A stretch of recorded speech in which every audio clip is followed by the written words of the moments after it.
All right, guys, so today we're going to cover one of the more technical movements in CrossFit, the clean, or the squat clean. So anytime you see in the programming the clean as opposed to the hang clean or power clean, it means we're pulling the bar off the floor and we're going to catch the bar, or at some point we're going to get the hips below the knees and then stand the bar back up. So you can either catch on the squat or power clean and then do the full squat. Now, I am a big proponent of learning to catch the bar in the squat for the one reason that it's a much more difficult move to master, and you will be able to move a lot more weight if you can catch in the squat. So in order to do that, you're going to have to master the front squat, and that'll be another instructional video. But for today, we'll just go over the basics of the squat clean. So the first thing we like to do when we cover the Olympic lifts is talk about stance. So there's two stances that we're going to be in. It's a dynamic stance movement, so we're going to start with the hips right above the feet, or the feet right below the hips, right? And what we call the jumping stance, all right? And then once we pull the bar off, at the end of the second pull, when we initiate the third pull, that's when we're going to pick our feet up and slide them out into the squat stance, which is going to be heels under the shoulders, shoulder width apart heels, toes cantered out about 30 degrees, and that's going to be our squat stance. So if you're a CrossFitter and you've got any experience, then you should be very, very familiar with both of these stances. If not, there you go. So starting feet right under the hips, going out here. Now, you should be very, very comfortable transitioning between those two stances. So you should be able to, with your eyes closed, without looking, just slam out into that squat stance quickly, okay? So now we got the stance covered. Now let's talk about the grip and what we're going to be doing with the bar.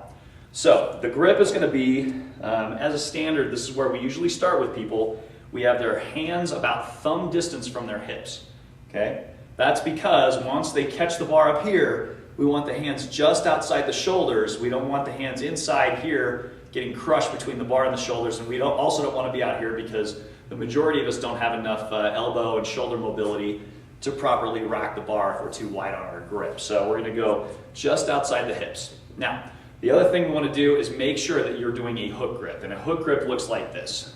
Let's make sure we got it down. It's going to be the thumb around the bar first, and then fingers over the thumb. Okay? Anytime we're pulling the bar off the ground in an Olympic style lift, if it's below the chest, we should be hook gripping the bar. Not going to get into why, there's a million reasons for it, but very good way to grip the bar.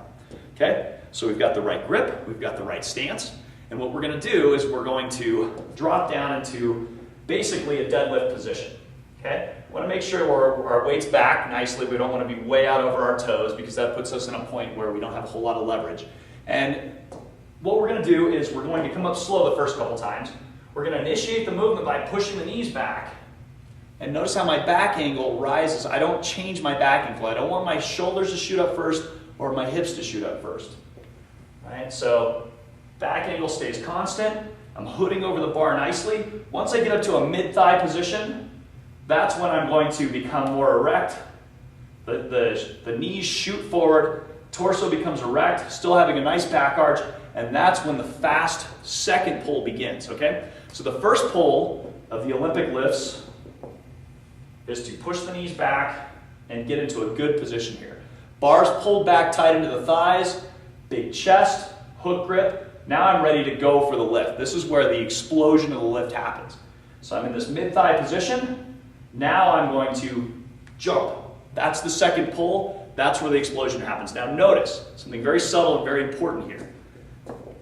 I did not bend my elbows yet, okay? So at this point, when you get to this triple extension where your ankles, your knees, and your hips are all fully extended, you should not have bent elbows.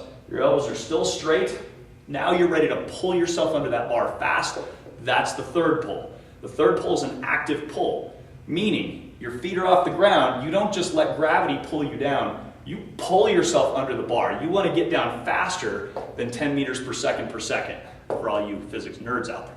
So let's go ahead and demonstrate this movement. The last part of course, is the catch.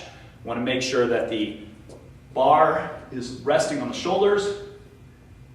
Elbows are up nice and high, and you'll notice my triceps are level. Okay, so we don't want to look like this. This is bad. This puts a lot of pressure on our wrists. It's very painful. If you try to go heavy, poor little wrists are going to take a beating. So make sure you catch that bar up high on the shoulders in the proper rack position. Okay, so grab a little bit of weight here. demonstrate a couple of variations. So the first one is just going to be a regular squat clean, catching in the bottom of the squat. So it's, now I stand it up,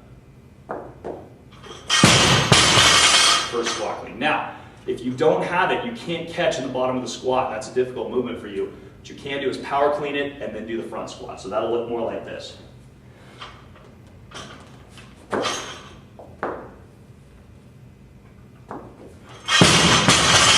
Also acceptable, but you're not going to be able to move as much weight. And that's the squat clean.